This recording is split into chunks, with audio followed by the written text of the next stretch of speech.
The water is freezing. These pants are way too big. I'm the only one in this pool. I'm surrounded by women, and they can all see my penis, and it is freezing. And all because I was trying to just go with the flow and say yes. Hi, and welcome to the Barely Normal podcast. This is episode 23, and I'm your slightly traumatized host, Luke. Just thinking about that. Basically, the backstory.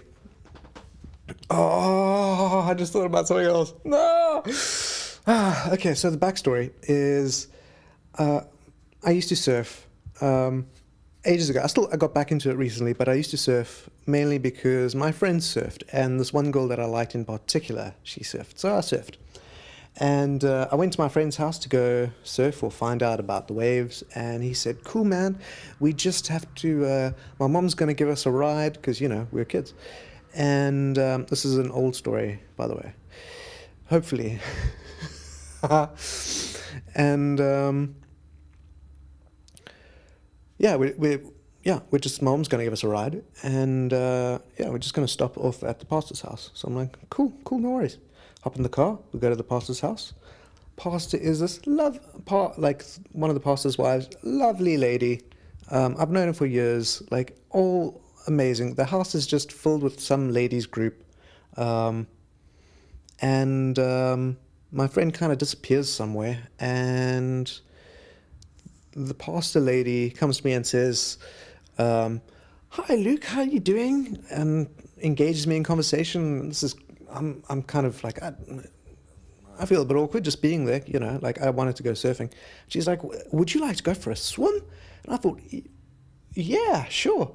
That sounds great, because it looked like a beautiful day. But two things, it's spring or autumn or sometime that it looks lovely, but the water is frigid.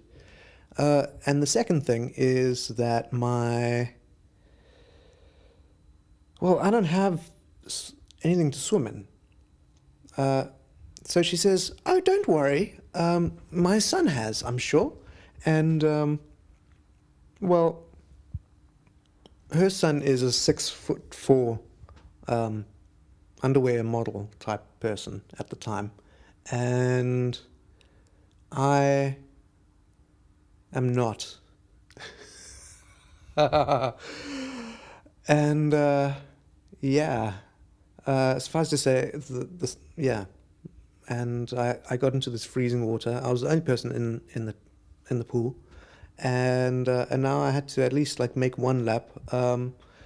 But these pants were so big. Like if I looked down, I could see the ground and my feet through the inside of the pants, almost all the way around. Like I could see my butt crack and my pee-pee just by swiveling my eyes, you know. And I looked up, and there were just all these ladies just agog.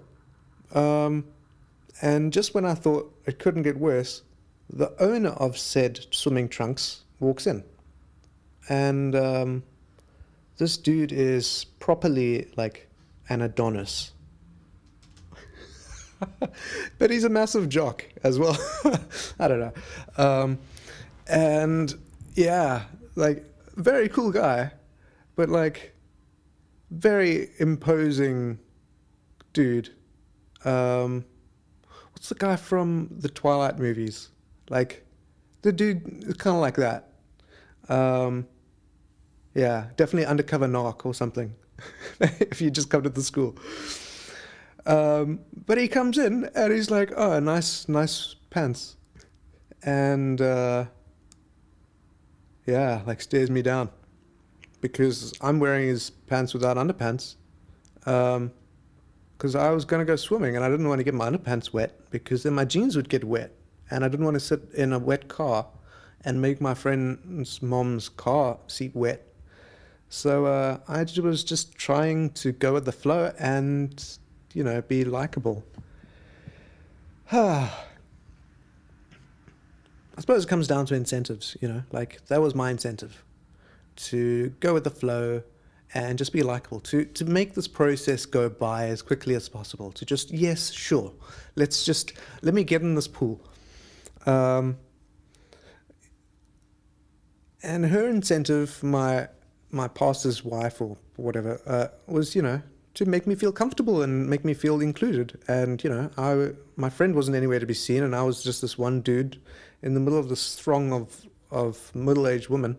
So she threw me in the pool in a giant pair of her son's swimming pants.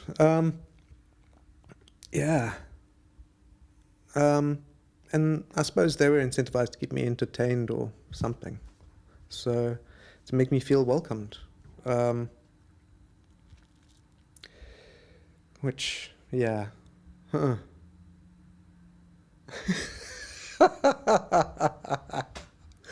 Should have just said no, thank you. It's amazing that I learn these things so late in life. This is great kind of therapy. Everybody should have a podcast just so that they can get their thoughts in order, maybe. I'm finding it tremendously helpful. But yeah, having incentives and thinking about other people's incentives is probably not a bad way. It seems pessimistic. It's like, oh, other people are always trying to get the better. But there's no reason for them to really talk to you unless they get something from you in some way. Why, or otherwise, why communicate? Not that it's always, I often tell people that I love them and it has nothing to do with me wanting anything back from them. Or maybe it is. But it's a whole chicken and egg situation, I suppose. So it definitely is needed. We need to tell each other we love each other. But it's a good idea to think about incentives. For example, I have a friend who we have very similar senses of humor. Do you remember that movie, 4 Weddings and a Funeral? If you don't or haven't seen it, there is a guy who laughs at all the cringe things in a funeral. Wedding. This guy gives a terrible speech and just one guy just packs up laughing hysterically. And both my friend and I, my friend in the story, we're that guy in real life. Yeah, seeing somebody bomb or something, the cringe is just...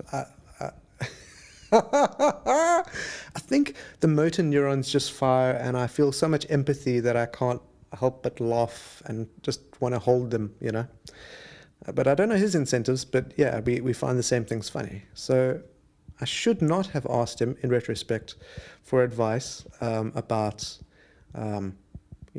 giving a speech at a wedding. I was also the MC of the same wedding. I did a lot. And it was probably too much. And I probably should have prepared more. And I probably should have asked more people who had, I suppose, a more varied agenda. Probably would have given me more context and helped the situation. Because there was one joke in particular that my friend gave a big thumbs up and wished me well, and he thought it was the funniest. And it was so bad that when I got married and I invited my friend who I spoke at his wedding, he heckled me. And he's like, yeah, why didn't you tell the joke that you told at my wedding? Oh, Kenny, I'm so sorry.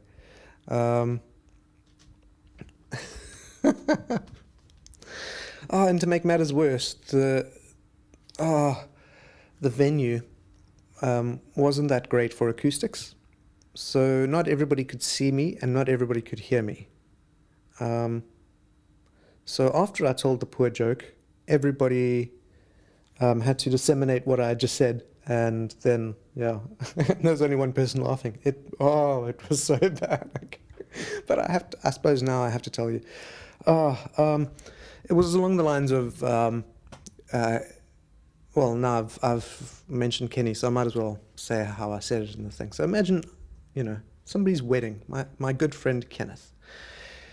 When Kenny said he was Kenny once asked me, "Can you get AIDS from a toilet seat?"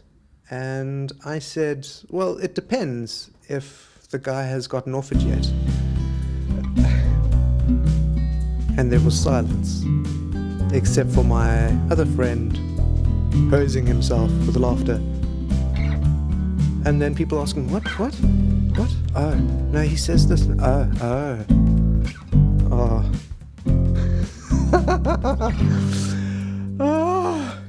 Anyway, have a wonderful day.